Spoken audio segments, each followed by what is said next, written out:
Questionamento. Quando a gente pensa a respeito da nossa relação com Deus e com o sagrado, geralmente imaginamos que uma pessoa séria na sua fé é uma pessoa cheia de certezas, que não faz perguntas ou seja, o verdadeiro sábio espiritualmente é aquele que não pergunta, não questiona. Mas eu pergunto e eu questiono, será que é esse o caminho mesmo? Surpreendentemente, quando nós vemos as Escrituras, é interessante que o texto bíblico levanta uma série de perguntas que não são respondidas diretamente. É muito interessante, a Bíblia não é um livro somente de diretrizes e de certezas com esse perfil, digamos assim, cartesiano, mas ela levanta uma série de questões que quem está com a cabeça tão fechada nem é capaz de perceber. Quer ver uma coisa interessante? A primeira pessoa que perguntou para mim quem foi que criou as águas no começo de Gênesis foi uma criança. Porque ninguém percebe que quando Deus vai começar a criar, o Espírito de Deus pairava sobre a face das águas. Então a criança perguntou, e as águas? Por que elas já estavam aí? Quem foi que fez? É interessante ver como o texto bíblico tem diversas questões que não são trabalhadas e respondidas ao sabor da razão.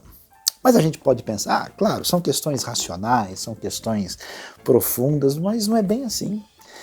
Quando a gente lê coisas como o livro de Jó, quando você lê o livro de Salmos, você tem o salmista, o nosso querido Jó, fazendo tanta pergunta complicada, e não é somente questão, digamos assim, de perfil mais técnico e racional, mas são questões existenciais, espirituais profundas que aparecem no texto bíblico e têm uma função absolutamente importante e significativa.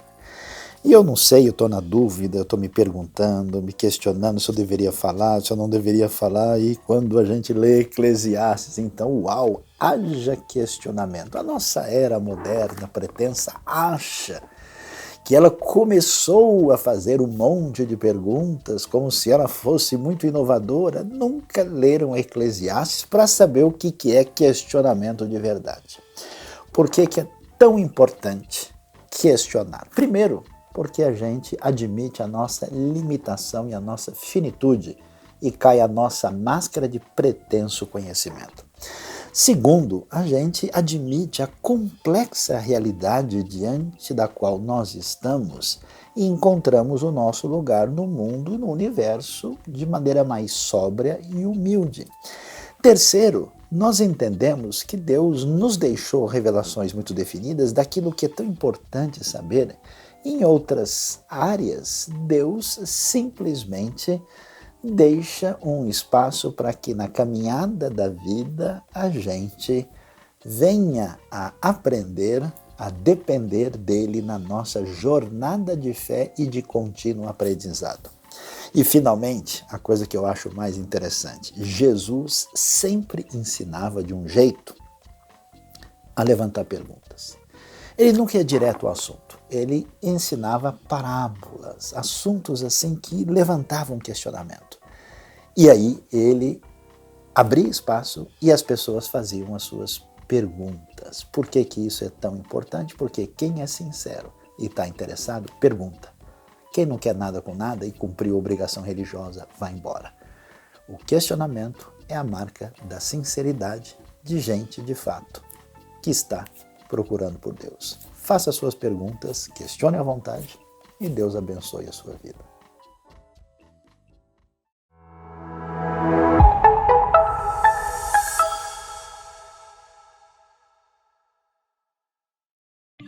Olá pessoal, tudo bem? Eu sou Alan Brizotti, estou aqui com a minha esposa Mari Brizotti. Queremos convidar você a participar conosco na celebração aqui na IBNU, ser abençoado por Deus juntamente com a sua casa e a sua família. Eu tenho um convite especial a você. Na próxima quarta-feira, nós teremos uma live especial sobre mentoria aqui na IBNU. e será um prazer ter você comigo nessa live. Eu sou um mentor, tenho trabalhado com isso, portanto é uma oportunidade da gente conversar sobre essas coisas, ok? Próxima quarta-feira, live sobre mentoria. Contamos com você.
Esteja sempre sintonizado com as nossas lives de quarta-feira. Toda quarta-feira à noite nós temos lives especiais e na próxima quarta teremos um convidado especial para falar sobre mentoria. Nosso amigo Alain Brizotti vai dividir coisas importantes e todo mundo está convidado quarta-feira à noite na IBNU.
Esse é um momento muito especial que nós podemos apresentar a Deus os nossos pedidos de oração, os nossos motivos de gratidão.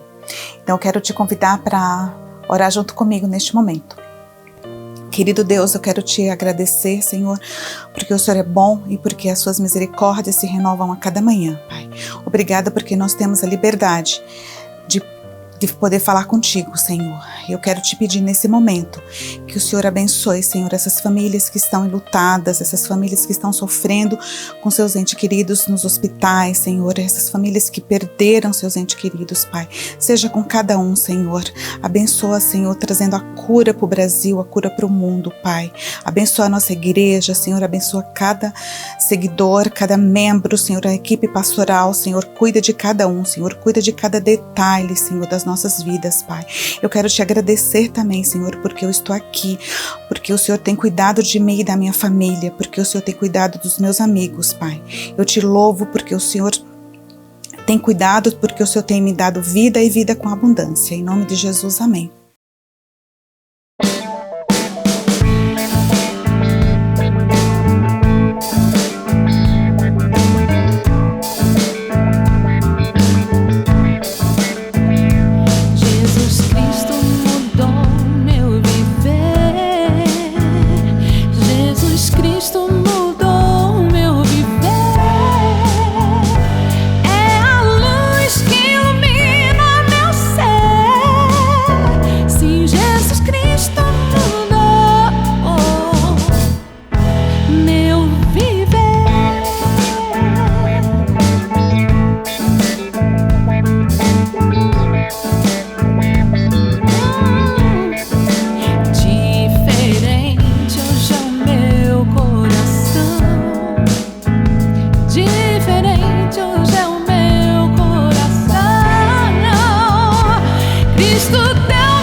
Isso falo a toda gente, pois Cristo deu-me seu amor. Jesus Cristo mudou meu viver. Jesus Cristo mudou meu viver. É a luz que ilumina meu ser. Sim, Jesus Cristo mudou meu viver.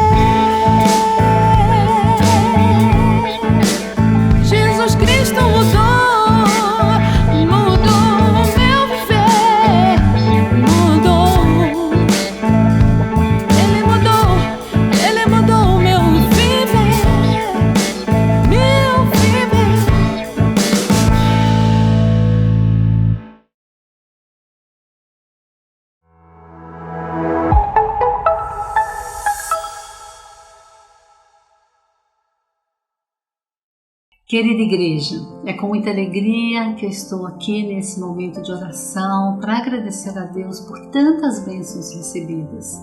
Pessoalmente, quero agradecer porque, mesmo em meio à pandemia, tenho podido servir as igrejas de Rímini e Cesena, através dos grupos de mulheres, através das celebrações e principalmente sabendo que Deus tem nos dado toda a criatividade para que a gente possa continuar servindo. Gostaria de pedir a todos que estivessem orando pelo Assir, porque na próxima semana ele vai estar embarcando para a Itália. Como cidadão italiano ele pode entrar no país, eu preciso aguardar mais um pouco, mas assim mesmo estarei servindo aqui pessoalmente ao meu sogro de 90 anos que precisa dos nossos cuidados, a família, mas sabendo que Deus tem nos dado muito, mas muito mesmo, em tudo aquilo que Ele tem feito. Que Deus abençoe muito a nossa igreja e eu gostaria de orar agora agradecendo. Deus, muito obrigada por esse tempo especial, muito obrigada porque o Senhor tem usado a IBNU para que ela alcance outros povos, para que ela, mesmo de forma remota, Senhor, tenha abençoado a tantas pessoas. Quantas pessoas estão longe aqui do Brasil, estão participando como membros da IBNU. Eu quero agradecer e pedir ao Senhor que esteja nos abençoando aquelas famílias que têm sofrido, que têm perdido seus entes queridos, Senhor. Nos ajude como igreja a prosseguirmos para o alvo, a obedecermos ao Senhor em todas as coisas e a servirmos ao Senhor de todo o nosso coração. Em nome de Jesus. Amém. A IBNU tem participado em vários projetos de apoio humanitário, tanto aqui na cidade de São Paulo, como em outros lugares do Brasil e até fora do Brasil. Nós estivemos apoiando projetos nos continentes da África, da Europa, algumas atividades na Ásia também. E nosso objetivo é ser esse canal de bênção para todas as pessoas que nos procuram e as pessoas que nos encontram também através das redes sociais. Nós também temos participado em alguns projetos de expansão do Reino de Deus através da evangelização, levando essa mensagem maravilhosa de transformação para o maior número de pessoas possível. E nós queremos convidar você a participar conosco desse projeto. Nós temos feito algumas ações de crescimento do nosso alcance, tanto nas redes sociais como também através aqui das distribuições de alimentos que têm ocorrido. Ontem nós tivemos mais uma distribuição de alimentos na cidade de São Paulo para os projetos parceiros da IBNU e nós convidamos você a ser parte disso. Através das suas ofertas, dos seus dízimos, você pode ver aqui as informações para realizar a oferta através do Pix, através de depósito bancário, através também do nosso sistema no site da IBNU. Você pode contribuir e ser participante da obra de Deus aqui na Terra. Então eu te convido nesse momento a orar. Essa semana nós tivemos uma live muito interessante no Ministério de Homens sobre como gerenciar finanças pessoais. Talvez você está passando por uma situação de dificuldade. Eu te convido depois da celebração também a acompanhar esse conteúdo com um grande CEO, nosso querido irmão Marcelo Mossi, que participou, demonstrou na sua carreira como ele conseguiu, através de muito trabalho, de muito esforço, regular as suas finanças. Isso talvez também possa te abençoar nesse momento de pandemia. Então eu convido nesse momento a orar, pedir que Deus nos abençoe, que Ele abra portas para as famílias que estão passando por dificuldade e que esse recurso que a IBNU tem recebido consiga abençoar cada vez mais vidas na outra ponta, no outro lado, e que pessoas possam sentir esse amor de Deus também presente de forma concreta nas suas vidas. Vamos orar? Pai, nós te agradecemos porque o Senhor tem cuidado de nós, porque o Senhor tem nos abençoado, o Senhor nos tem aberto portas, o Senhor tem nos mostrado caminhos que devemos percorrer para sermos sal e luz aqui na terra, para abençoarmos vidas. E nós como igreja, como comunidade IBNU,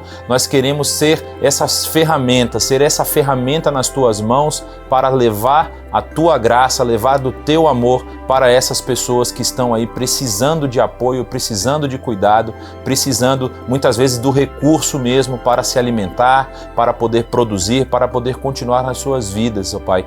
E nós te pedimos que o Senhor nos abra portas para as famílias que estão passando por dificuldades financeiras, para as famílias que estão com problemas nas suas finanças pessoais, que o Senhor nos oriente, derrame da tua sabedoria através do teu Espírito, para nós aprendermos a lidar com aquilo que o Senhor tem colocado em nossas mãos. Te pedimos também, Senhor, que a tua sabedoria recaia sobre as mãos que têm trabalhado esses recursos aqui na IBNU, para que nós apliquemos tudo aquilo que nós recebemos da melhor forma possível, para abençoar o maior número de vidas, para que pessoas também possam ver esse amor de forma concreta, esse amor transformando os seus corações, para que elas também se tornem multiplicadoras desse amor. E te agradecemos, Senhor, porque sabemos que tudo que temos e tudo que somos vem das tuas mãos, o Senhor nos dá, porque o Senhor é um Deus de misericórdia, um Deus de amor e de graça, e nós queremos dedicar isso a Ti, não apenas as ofertas que fazemos aqui nesse momento, mas toda a nossa vida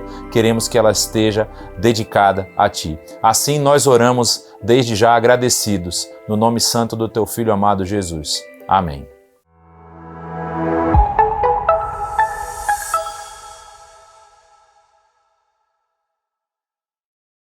Olá, gente, tudo bom? Meu nome é Bianca e eu faço parte do Ministério Integre Jovens, que é o Ministério de Jovens da IBNU. A gente vai estar estudando sobre esse livro, Deuses Falsos, do Timothy Keller.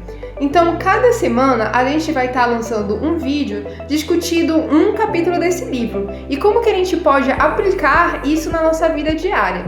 Então, se você tem interesse de estar aprendendo mais sobre a Palavra de Deus, mais sobre a vida cristã prática, eu venho convidar você a estar assistindo nossos vídeos no YouTube e estar comentando e interagindo com a gente. Então, eu espero você lá.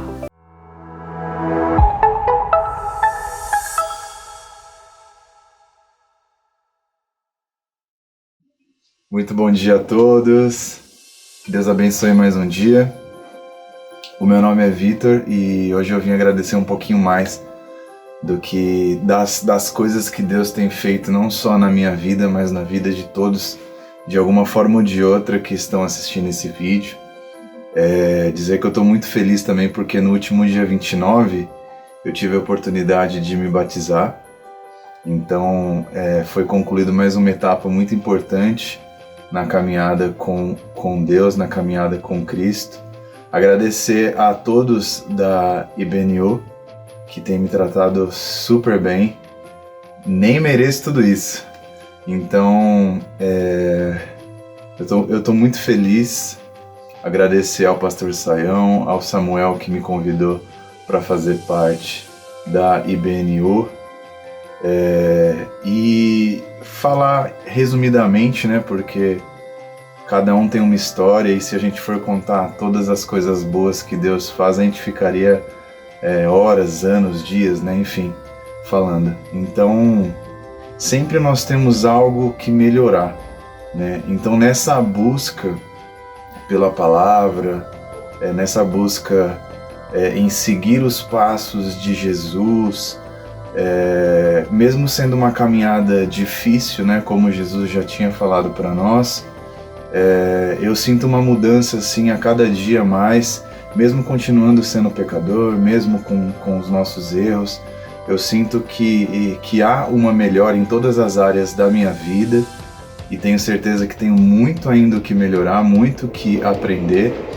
E lógico que isso vem de Deus, mas agradeço também a IBNU pela oportunidade de estar em comunhão com as pessoas, com a palavra de Deus. Então, hoje é mais ou menos esse resumo, né? E dizer que Deus, ele é todo poderoso, ele é inexplicável, e tudo aquilo que a gente tem dificuldade,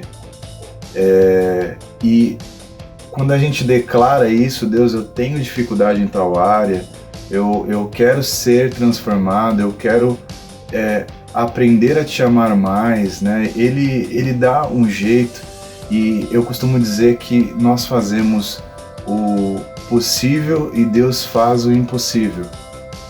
Então, às vezes, a nossa fé ela não é muito grande, às vezes nós não estamos em dias totalmente felizes, mas tem de bom ânimo, né? Quando a gente busca e se firma na palavra de Deus, a gente consegue passar pelos obstáculos com muito ânimo, né? Ainda que eu ande pelo vale da sombra da morte, não temerei mal algum.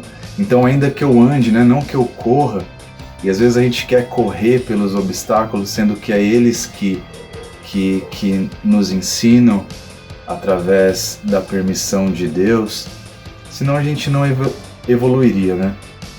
Então, eu estou muito feliz por tudo, pretendo melhorar cada dia mais, conto com a ajuda de vocês também, e um ótimo dia a todos. É isso, que Deus abençoe, tá bom? Tchau, tchau.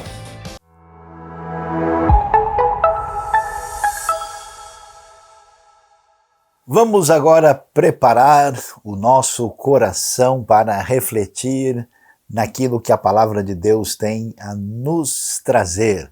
É tão gostoso, é tão agradável, é especial podermos cantar juntos, podermos fazer tudo aquilo que faz parte de uma celebração do povo de Deus, unido mesmo que geograficamente um pouco afastados. E nesta hora, então, vamos ver o que Deus nos apresenta na sua palavra para o nosso entendimento, edificação, nosso crescimento e consolo do nosso coração. Vamos refletir sobre 2 Timóteo capítulo 4 e pensando sobre na hora final a gente cai na real. 2 Timóteo é a última carta do apóstolo Paulo. Você sabe, Paulo escreveu, né, uma série de cartas no Novo Testamento e algumas delas são chamadas cartas posteriores, que são cartas pastorais, né, depois de que Paulo, do término do livro de Atos. E nesse período final da vida de Paulo, então, nós temos 2 Timóteo como a carta final. Por isso, vamos pensar aí sobre a hora final do apóstolo Paulo, o que aparece aí. Para entender um pouquinho mais, vamos dar uma olhada, né? Conhecer um pouco do que temos do apóstolo Paulo, que podemos entender a partir do Novo Testamento de algumas outras fontes. Ele nasce em Tarso da Cilícia, né?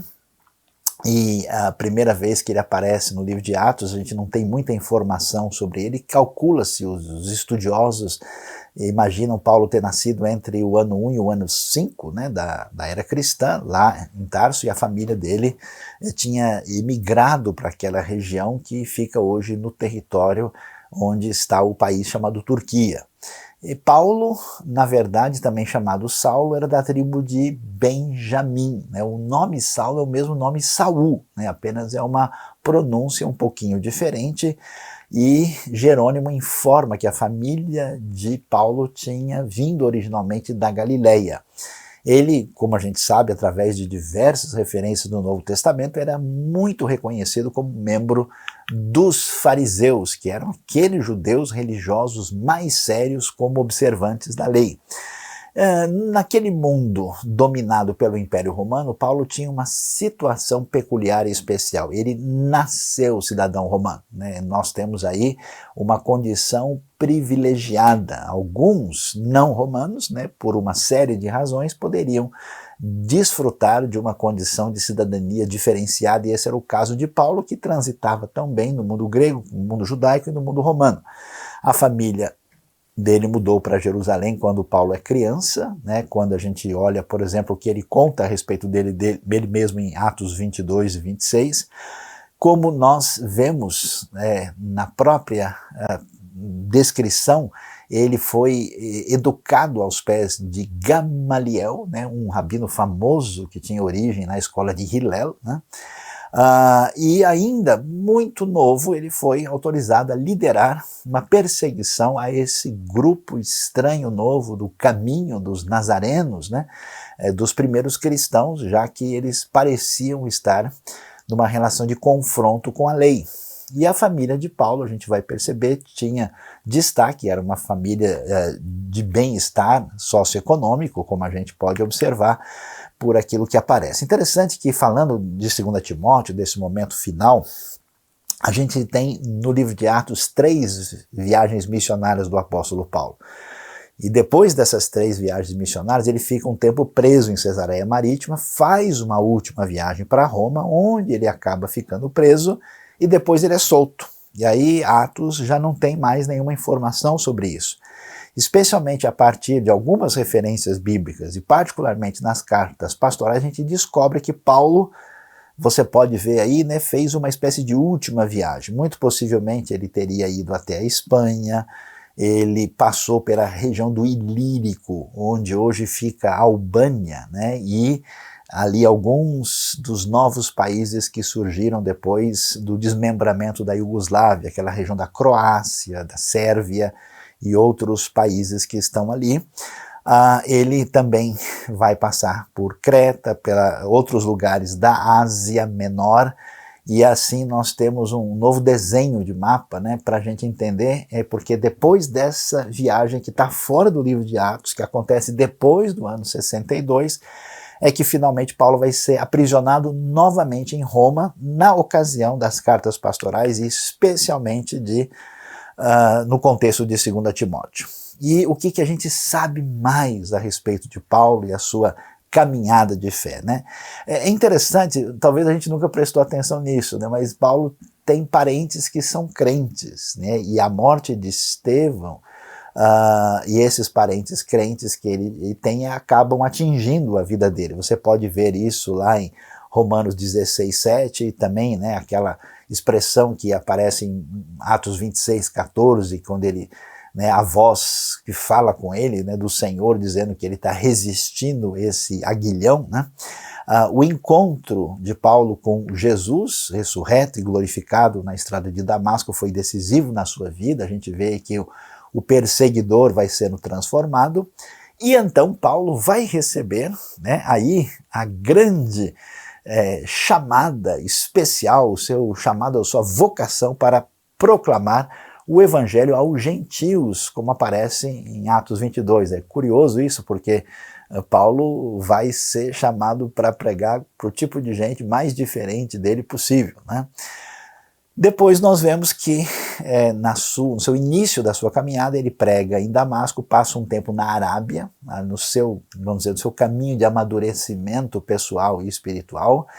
Barnabé, por volta aí do ano 35, vai apresentá-lo aos apóstolos. Barnabé, um judeu levita, né, natural de Chipre, bastante conhecido e reconhecido no contexto apostólico, vai ser, vamos dizer, esse discipulador do apóstolo Paulo, né? E muito interessante observar isso, o ministério de Paulo não começa imediatamente, pelo menos 10 anos de crescimento, amadurecimento, até que ele inicie a sua jornada, conforme o testemunho que aparece no livro de Gálatas. E para a gente dar uma olhada no tempo, assim, na cronologia, a gente vê aí, né, possivelmente Paulo teria nascido mais provavelmente em torno do ano 5, em Tarso da Cilícia. Ele começa a frequentar uma escola de sinagoga pela idade, por volta do ano 11, então mais ou menos por volta de 5, 6 anos de idade. Ele se converte ao Messias Cristo Jesus no seu grande encontro aí entre o ano 34 e 35, né, conforme a gente pode ver. A primeira viagem missionária entre os anos 46 e 48, a segunda de 49 a 52, a terceira entre 53 e 57, e a quarta viagem para Roma, incluindo o tempo da prisão em Roma, começa no ano 59 e termina no ano 62, e depois aí nós temos o martírio em Roma. Paulo, entre os anos 65 a 68, a maioria prefere anos 67, então você vê essa carta de 2 Timóteo um pouco antes da sua morte, e o momento que nós destacamos como o que chamamos de a hora final. E entendendo isso, a gente agora pode pensar, né? No momento do desfecho da sua carreira, o que é importante? O que um apóstolo da magnitude de jornada, como é o caso do apóstolo Paulo, o que ele vai destacar? Quais são os elementos importantes? Ele começa no capítulo 4, ele vai falar frases que a gente conhece, né, que ele combateu o bom combate, ele guardou a fé, ele encerrou, terminou a sua carreira, mas há alguns elementos especiais que talvez a gente não costume prestar tanta atenção. O que diz o texto de 2 Timóteo 4, começando com o versículo 9? Ele escreve a Timóteo dizendo o seguinte: procure vir logo ao meu encontro, pois Demas, amando este mundo, abandonou-me e foi para Tessalônica. Crescente foi para a Galácia e Tito para a Dalmácia. Só Lucas está comigo. Traga Marcos com você, porque ele me é útil para o ministério. Enviei Tíquico a Éfeso. Quando você vier, traga a capa que deixei na casa de Carpo em Troade. E os meus livros, especialmente os pergaminhos. Alexandre, o ferreiro, causou-me muitos males. O Senhor lhe dará a retribuição pelo que fez. Previna-se contra ele, porque se opôs fortemente às nossas palavras. É interessante que quando a gente pensa, né, na jornada de uma pessoa, na caminhada de alguém, o que a gente considera? A gente poderia considerar, assim, as realizações do indivíduo, né? Olha, eu fiz isso, eu fiz aquilo, eu alcancei tais cursos, tais prêmios, atingi tantos objetivos, tal, e aconteceu isso. E talvez essa seja a referência na vida de muitas pessoas. Eu conheço gente que quando começa a falar da sua vida, exatamente não fala bem da vida, ele apresenta meio que o currículo, né?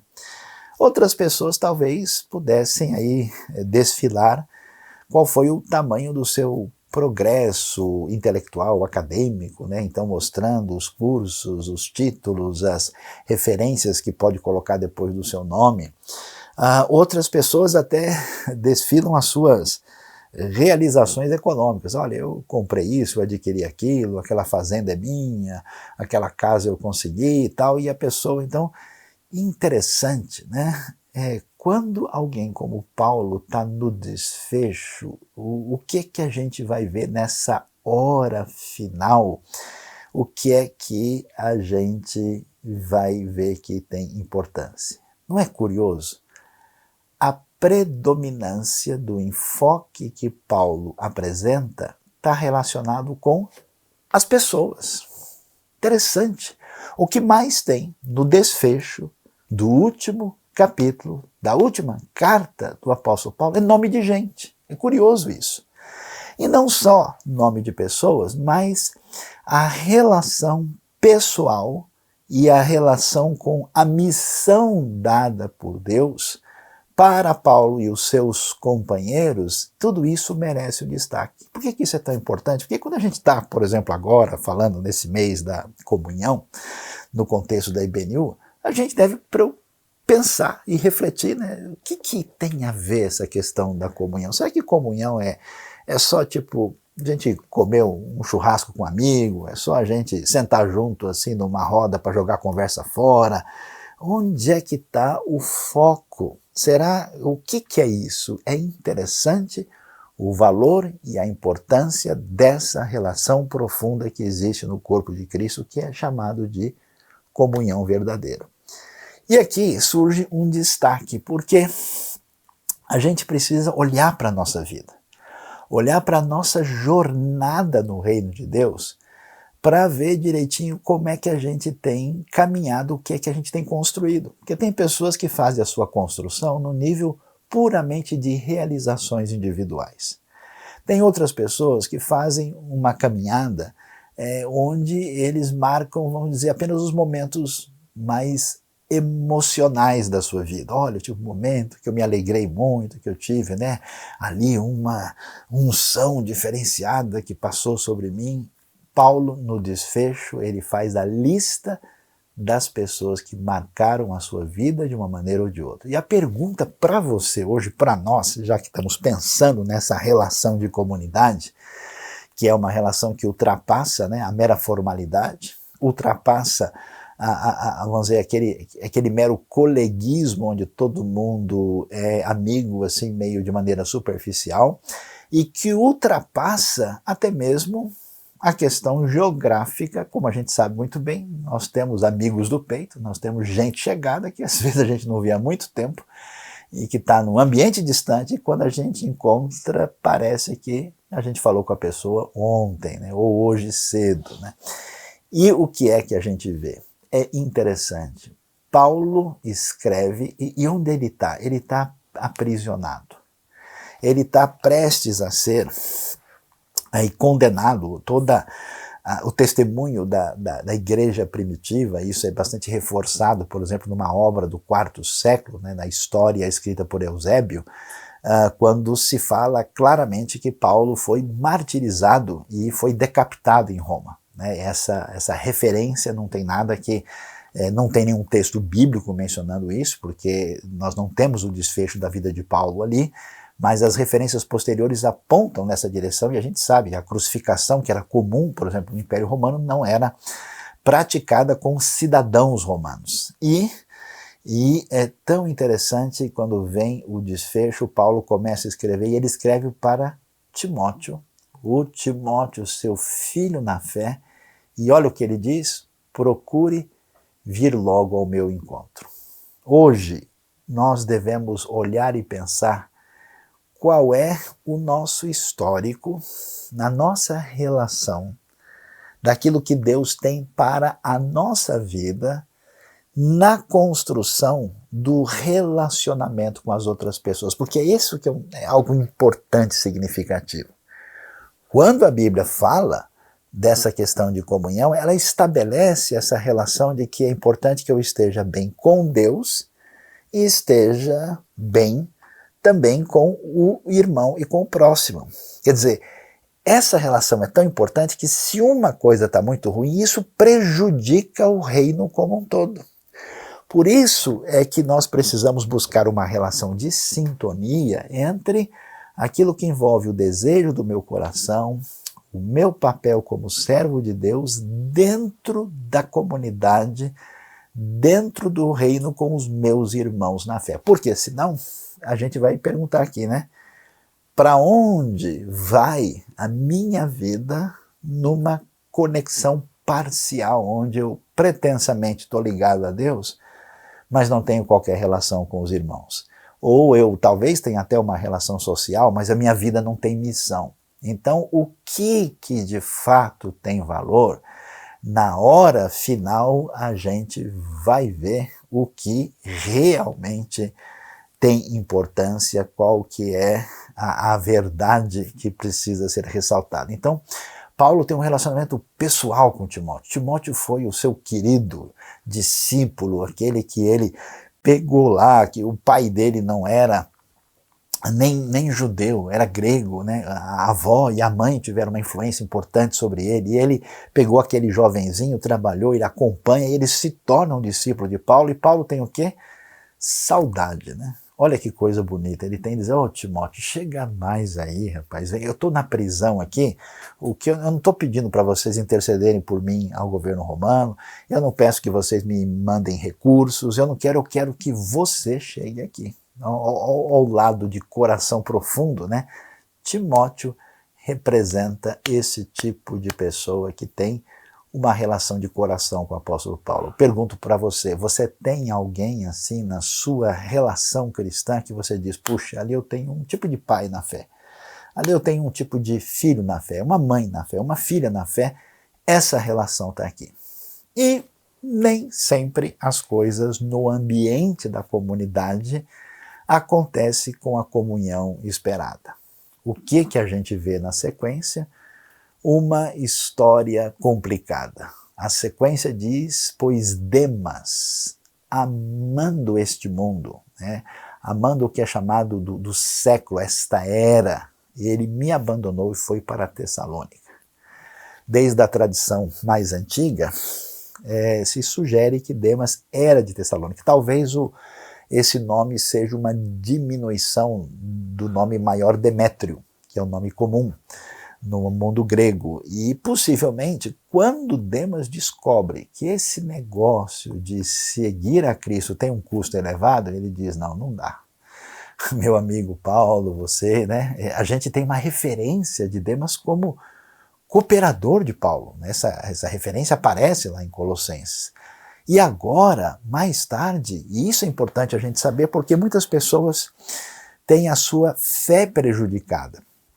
O que eu conheço de gente que diminuiu a sua relação com Deus e com o reino por causa de outras pessoas, e é um equívoco muito grande, porque às vezes você, por mais que você tenha coração e amizade, você não pode confundir o seu compromisso com o reino com o comportamento e o procedimento de uma determinada pessoa. Aqui está alguém que conheceu o Evangelho, que andou com Paulo, mas que provavelmente, quando percebeu o custo do discipulado, que você podia ser preso, como Paulo foi, você podia ser executado, esse negócio custa caro demais, Demas resolveu amar o século, a realidade, o mundo atual, e abandona Paulo e vai para Tessalônica. Nosso coração precisa estar firme na missão, firme em Cristo, para não ser derrotado pela decepção. Paulo certamente tinha outras pessoas com quem ele tinha um relacionamento bom e adequado. Mas o que acontece? Aí vem a maturidade, né? A gente precisa ter aquela amizade, a gente precisa ter esse relacionamento, a gente precisa ter comunhão, mas a comunhão conversa com a missão. E Paulo não podia dizer, pessoal, eu quero todo mundo aqui, olha, eu estou preso em Roma, vamos fazer uma festa de aniversário para mim aqui, tá difícil, cadê o bolo, né? Paulo sabia da prioridade para a qual ele gastou a sua vida. Por isso ele menciona aí, Crescente foi para a Galácia. Oh, queridos Gálatas, ali onde o evangelho chegou cedo, Crescente foi lá dar uma força. Tito foi para a Dalmácia. A Dalmácia era a região ali no contexto do Ilírico, né, dessa região onde Albânia, né, Croácia hoje estão. Tito vai para lá, isso quer dizer que Tito, que já tinha estado em Creta, certamente saiu e colocou as coisas em ordem, como diz o texto lá, capítulo 1, verso 5, e agora está na Dalmácia, né? Eu acho interessante, Paulo está, olha lá, na hora final. E ele, nesse momento, não só está com saudade do Timóteo, está ressaltando as suas experiências negativas e, de certa forma, lamentando por elas, mas ele está ligado na missão. Veja que você faz parte de um projeto do reino vencedor que vai atingir o mundo todo. E essa percepção precisa estar firme na sua vida. Paulo, no momento desse contato de amizade, ele está dizendo, olha, aqui é hora de olhar como que a grande mensagem do Evangelho está indo para todos esses lugares por meio dos meus queridos amigos e irmãos a quem amo de verdade.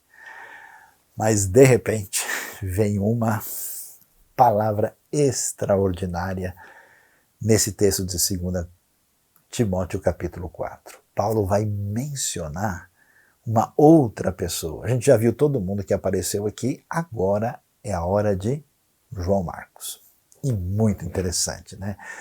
Vimos Timóteo, vimos Demas, Crescente, Tito, e agora nós temos João Marcos, né? E já vamos mencionar Lucas também, que aparece aqui, e João Marcos é algo muito especial. Olha o que ele diz, traga Marcos com você, porque ele me é útil para o ministério. Não sei se você conhece ou lembra da história.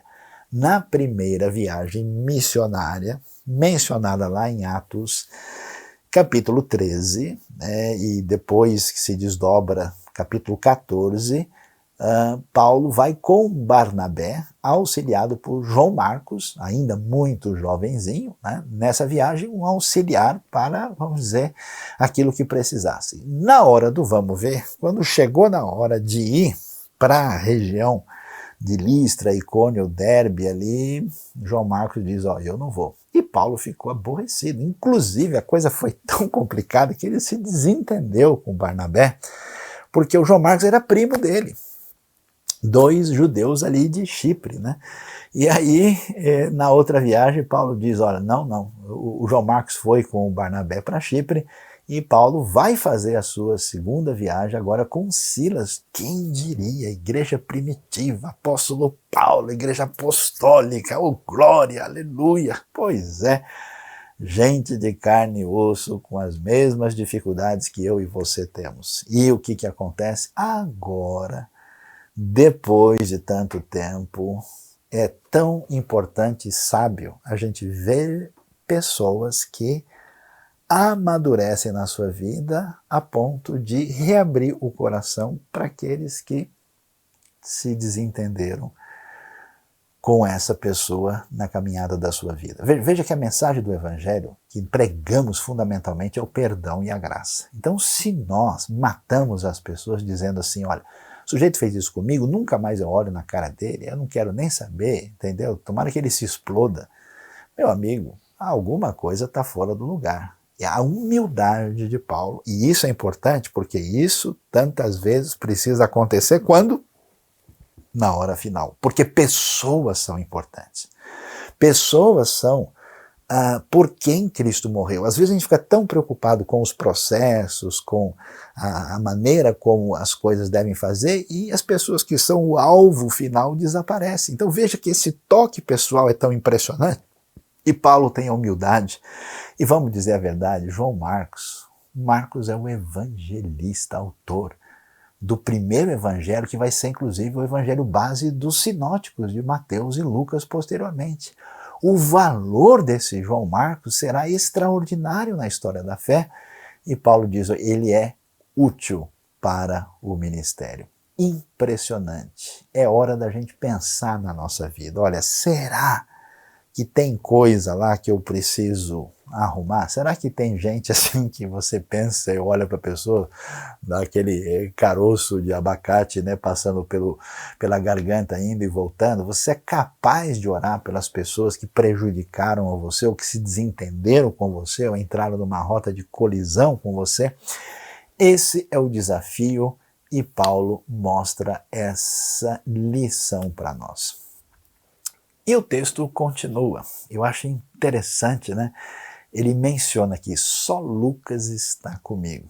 Lucas, eu fico impressionado com esse médico amado citado em Colossenses capítulo 4, que a gente não entende, né, o tamanho da dimensão. Veja, Paulo é o autor mais assim destacado do Novo Testamento, mas o autor que mais escreveu é Lucas, com a quantidade de texto aí que nós vamos encontrar em Lucas e Atos. E Lucas cresceu na sintonia com Paulo. Quando a gente lê Atos capítulo 16, você vê verso 8 e 9, ali entrou de quando Lucas entra, né, na segunda viagem missionária com Paulo, e ali meio que ele não desgruda mais de Paulo. E é impressionante, mesmo depois de tudo, agora nesse segundo momento de prisão, Paulo está lá em Roma e Lucas está com ele. Nós vamos ver outra coisa importante que deve ser destacada na hora final, é aquilo que fica da herança espiritual, herança pastoral de Paulo na vida de Lucas, que se tornará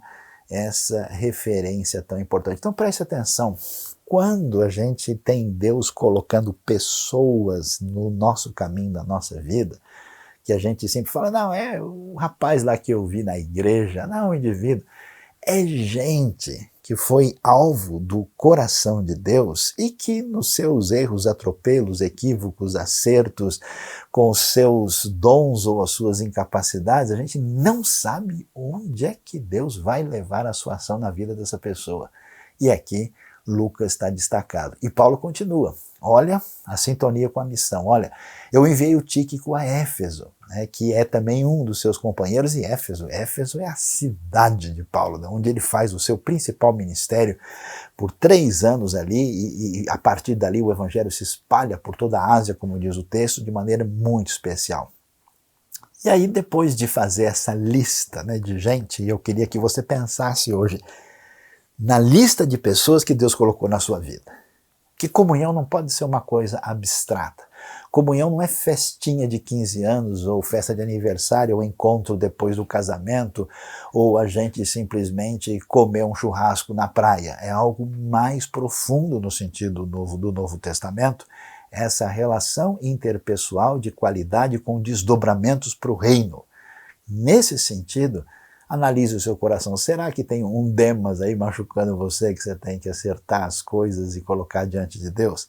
Será que você tem um João Marcos aí que precisa ser restaurado? Será que você tem um Timóteo que vale a pena a gente interagir de maneira mais profunda? E ele volta nessa situação de coração, ele diz, Timóteo, quando você vier, é interessante, traga a capa que deixei na casa de Carpo, o que vai mostrar que Paulo está com frio, né? Uma capa realmente protetora e que ajuda, e nós estamos em Roma, muito provavelmente aí no final do ano 67, a coisa está gelada, né? E ele pede isso, essa capa que estava em Troade, que é a cidade que marcou a história da segunda viagem missionária, lá onde era a cidade onde Eutico vivia, por exemplo. E interessante, como eu conheço gente arrogante nesse mundo. O sujeito aprendeu umas duas coisas, ele é o rei da cocada preta e ponto final. Paulo, atenção, na hora final diz, traga os livros, os meus livros, especialmente os pergaminhos. Paulo está interessado em que se traga aquilo que de alguma maneira pode acrescentar e que também é útil para o ministério. E aí, para a gente ter mais uma vez senso de realidade, Paulo vai destacar a experiência difícil que encontramos aqui. Ele vai mencionar um tal de Alexandre, que em algumas versões era chamado de latoeiro, aqui a tradução da NVI diz ferreiro, alguém que trabalhava com metal. E esse Alexandre foi algo terrível e difícil na vida do apóstolo Paulo. Por que isso é tão importante aqui? Porque nós vamos ter na nossa vida pessoas que vão estar no nosso caminho, que vão prejudicar a nossa relação com Deus e com o próximo, que podem envenenar a nossa alma. Como mencionei, volto a ressaltar, problemas relacionais muitas vezes destroem uma caminhada promissora de fé no reino de Deus. Esse Alexandre provavelmente é o Alexandre mencionado em 1 Timóteo capítulo 1, verso 10. Né? Inclusive lá o texto é pesado, né? Quando fala lá de ter sido entregue a Satanás, né? De colocá-lo fora do ambiente espiritual de proteção divina na comunidade da fé, que o Novo Testamento tem essa ideia, né? Quando você está no contexto da comunidade da fé, você tem uma espécie de proteção de Deus quando a pessoa abandona isso e ela está naquilo que é chamado de mundo, está à mercê das forças do mal de uma maneira muito mais complicada. E o que Paulo diz? É interessante. A conversa de Paulo é clara.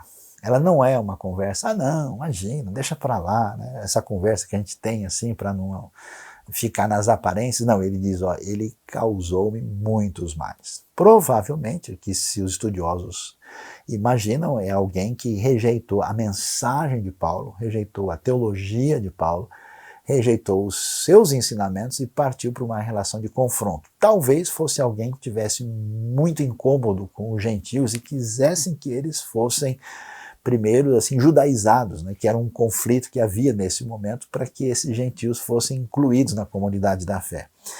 E a palavra de Paulo parece dura, mas é uma palavra de justiça. O Senhor lhe dará retribuição pelo que fez. Quer dizer, ele não partiu para nenhuma ação contra o Alexandre, ele não tentou prejudicar o Alexandre, não tentou causar qualquer situação. Ele diz, não, eu vou deixar isso nas mãos de Deus. E ele diz, previna-se contra ele, porque se opôs fortemente às nossas palavras. Não é porque ele me prejudicou, não é porque ele falou mal de mim, não é porque ele fez, não. Ele está prejudicando a missão. Isso que é importante. Você que vive causando, que não para em lugar nenhum, que vai para lá e para cá e arruma confusão numa comunidade, arruma confusão em outra e está sempre insatisfeito e reclamando de tudo, para um pouquinho para pensar e veja se a sua trajetória ajuda ou prejudica o crescimento do reino de Deus. É isso que é o problema. O problema não tem a ver com uma questão pessoal de Paulo. Não, ele diz, ele se opôs fortemente às nossas palavras, né?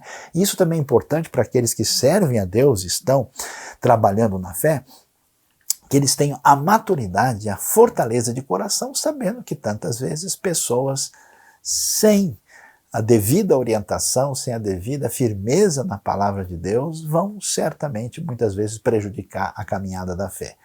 Na hora final, a gente vai ver o que realmente tem importância total. E aí, nós vamos ver, né, o momento do desfecho do apóstolo Paulo na sequência de 2 Timóteo capítulo 4. O que ele diz é interessante, e aí preste atenção. Você que tem de fato compromisso com Deus e que recebeu a fé em Cristo Jesus, isso é difícil de dizer, porque é mais fácil dizer para você, olha, você está com Jesus, vai dar tudo certo, amanhã você está mais feliz que outro, você não vai ter mais problema, mas não é isso que nós vemos no Novo Testamento. Alguém como o apóstolo Paulo, os primeiros discípulos de Jesus, tiveram um chamado de seguir o Mestre que é marcado por luta e sofrimento. E olha, não tem ninguém comparável a Paulo no Novo Testamento em termos de expansão da fé. E o que diz aqui? Na minha primeira defesa, ninguém apareceu para me apoiar, todos me abandonaram. Momento em que Paulo provavelmente, nessa sua segunda prisão em Roma, quando ele está se aproximando desse julgamento final, e ele está lá e não tem ninguém para ajudá-lo. Talvez você está com o coração apertado, porque em alguns momentos difíceis na sua vida, você se sentiu sozinho. Você se deixou contaminar por um sentimento negativo, porque você achou, olha, eu precisei disso, eu estava com um problema tal. E aí os irmãos sumiram tudo, né? Ninguém apareceu para dar uma força na hora mais complicada, mas não fique assim não. Amadureça e cure o seu coração, porque isso acontece por coisas que a gente não sabe. Às vezes a pessoa que você achou que ia ajudar está pior que você. Às vezes a pessoa foi impedida, às vezes as coisas se complicaram, mas o que Paulo faz? Olha de onde ele tira a força. Olha que impressionante que isso não lhe seja cobrado. Paulo tem uma maturidade de não dizer, puxa, me abandonaram, tomara que, né, Deus coloque a mão sobre eles. Mas não. Mas o Senhor permaneceu ao meu lado e me deu forças para que por mim a mensagem fosse plenamente proclamada e todos os gentios a ouvissem. E fui libertado da boca do leão. Quer dizer, olha que coisa, como a conversa sobre comunhão, ela está sempre ligada na importância da missão. Paulo não vê ele não está sentado no trono. Ele não vive simplesmente para ser agradado. Ele entende qual é o foco de Deus na sua vida. Então, às vezes, na nossa relação com a igreja, a gente se coloca no centro de tal maneira, como eu conheço gente hoje, que incomodado, que aborrecido, que chateado, que às vezes, por uma coisa muito pequena, ele simplesmente resolve jogar tudo para cima e abandona o seu compromisso no reino. Eu vi gente com o coração vibrando, com o coração na missão, amando, mas porque um dia alguém disse para ele, ó, seu cabelo está desalinhado. Aí o cara me tratou mal, eu não vou mais lá. Eu conheci gente que até um dia o pessoal marcou lá de almoçar na casa dele, não foi. Ele abandonou a igreja, mas que doideira, que loucura. Como é que pode uma coisa dessa? Paulo, no momento de julgamento, ele diz, olha, que Deus não cobre. Eu não sei como é que está a situação das pessoas, mas eu me senti muito sozinho. E tem mais, ele diz, e fui libertado da boca do leão, uma figura de linguagem que mostra para a gente aí que o julgamento de condenação não caiu sobre ele. Talvez pelo fato dos romanos terem esse costume de jogar algumas pessoas aos leões e isso ser uma figura da sua condenação, ele está livre disso. E o Senhor me livrará de toda obra maligna e me levará salvo para o seu reino celestial. Preste atenção. A gente estabelece uma ordem de prioridades na vida deslocado do valor do reino e do valor das pessoas. Nós pensamos em coisas, pensamos em fama, pensamos em dinheiro, pensamos em elementos que na verdade deveriam servir uma realidade maior. no destaque de 2 Timóteo capítulo 4, o que a gente vai descobrir?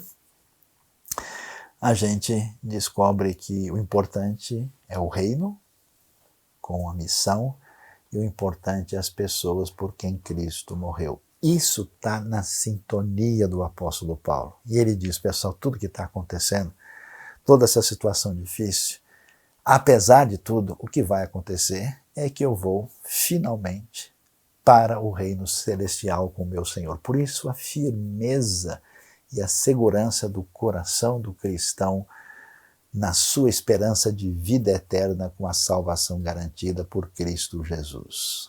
E aí é curioso, né? Quem poderia imaginar uma coisa dessa? Paulo termina esse texto adorando. E eu fico bobo com isso, né? Como vários textos assim, que são textos que a gente olha e fala, nossa, quanto pepino tem ali. E ele está falando do Demas. E ele está falando do Alexandre o Ferreiro. E dos problemas que teve com o João Marcos. Essa conversa vai terminar em suco de limão, sem doce nenhum. Vai ser terrível. Termina com glorificação. Olha que coisa, olha que perspectiva de colocar, né, o Deus e o seu reino, o foco de Cristo na caminhada aqui, e a Ele seja a glória para todos sempre. Amém. Deus seja louvado pelas pessoas que entraram na nossa caminhada. Deus seja louvado pelas pessoas que inclusive nos incomodaram, criaram problemas e ajudaram a gente a crescer e amadurecer. Nada disso fica sem razão, sem propósito. Deus seja louvado pelas experiências difíceis que envolvem o nosso ministério, o nosso chamado, o nosso envolvimento. Tudo isso tem valor especialmente para que a gente aprenda o que é prioridade e a gente vai ter essa visão completamente adequada, que é uma visão que surge na hora final. E como é que Paulo termina? Na hora final a gente vê um coração mais do que pessoal, totalmente emocional, absolutamente sensacional. Saudações a Priscila e Áquila, o casal querido que a gente trabalhou junto lá, quando eles saíram de Roma e nós tivemos que ir lá para Corinto, né? A casa de Onesíforo, Erasto, o famoso Erasto lá, que acharam até a inscrição do homem lá em Corinto, e está escrito, ele permaneceu em Corinto, mas deixei Trófimo doente em Mileto, quer dizer, ele lembra de cada um, Trófimo, seu amigo Efésio, que foi com ele para Jerusalém no final da terceira viagem, inclusive deu confusão e por isso ele foi preso, né? E aí ele diz, Timóteo, procure vir antes do inverno, tá vendo? Tá esfriando, precisa trazer a capa logo, né? Eubulo, Prudente, Lino e Cláudio, todos os irmãos enviam-lhe saudações, irmãos de Roma, e nós temos um desfecho profundamente pessoal, né? Nesse desfecho aqui de 2 Timóteo, da última carta de Paulo, o valor real que as pessoas têm. E ele termina, o Senhor seja com o seu espírito, a graça seja com vocês. Portanto, meus queridos, Deus abençoe a nossa vida, Deus abençoe o nosso coração e na nossa caminhada de dedicação a Deus, de sintonia com a missão, com o reino, hoje fique mais claro essa importância das pessoas que Deus colocou ao nosso lado, junto de nós, para caminharmos no reino. Eu não sei como é que está o seu compromisso com a missão e o reino e com as pessoas do reino de Deus. Eu não sei onde é que estão os nós do seu coração. Se tem algum João Marcos para você trazer de volta, se tem algum Alexandre aí que você está com o nó na garganta, você precisa entregar isso para Deus e deixar esse negócio de lutar com as suas próprias forças. Se tem algum Demas que você diz, caramba, se aquele cara abandonou, eu não sei como é que eu vou fazer nesse negócio, né?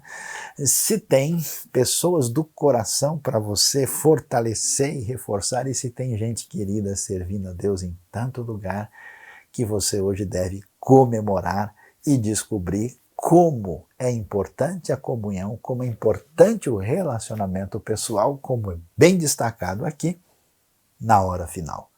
Deus abençoe a nossa vida e abençoe o nosso coração.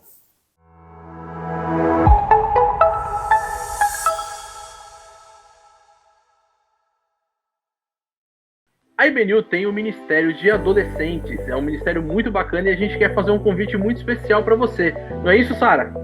Sim, a gente quer convidar você que é adolescente para estar com a gente junto, né? Qual que é o horário mesmo, Dani? As reuniões acontecem todo domingo às 11h30 da manhã. E o que é o Discord, André? Discord é o lugar que a gente se reúne e conversa e tem as aulas. E o chat fica aberto o tempo todo para vocês mandarem o que quiser e conversar com a galera e com os líderes que dão as aulas. É isso aí, pessoal. Então é por isso que a gente está convidando você, que é adolescente, a fazer parte desse ministério.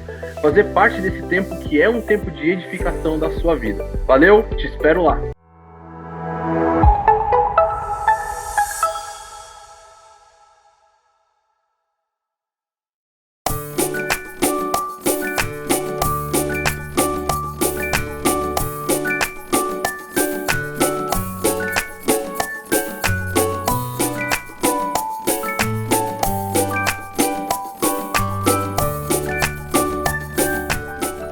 Olá, turminha! Olha só o que diz o Salmo 133, versículo 1. Como é bom e agradável os irmãos viverem em união. Você sabe, nós estamos falando sobre comunhão. Então, hoje nós vamos ver mais 2 mandamentos que falam a respeito de como devemos tratar uns aos outros para que a gente possa viver assim, como diz o Salmo 133:1, de forma boa e agradável, em união com os nossos irmãos. Vamos lá? Temos aqui a nossa caixa da comunhão. E o que traz hoje? A Bíblia diz que devemos perdoar uns aos outros. Sim, olha só, Jesus morreu por mim e por você, para que nós pudéssemos ter o perdão dos nossos pecados. Então, vamos obedecer a esse mandamento tão importante, afinal, sem perdão não há comunhão. Próximo! Olha só, a Bíblia fala que devemos ser bondosos uns com os outros.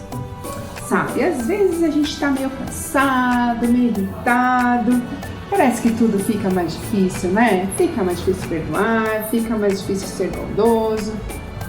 Mas, quando decidimos obedecer a Deus, podemos contar com a ajuda dele, para que ele nos capacite a viver assim, de uma forma agradável a ele. Então vamos falar com ele.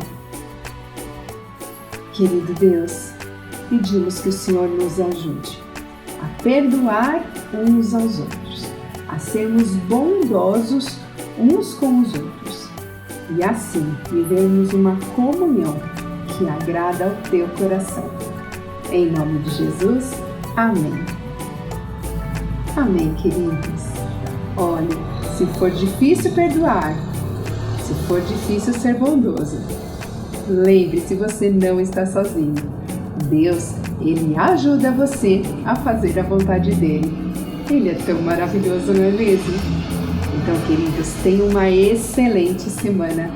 Deus abençoe você e até a próxima. Tchau!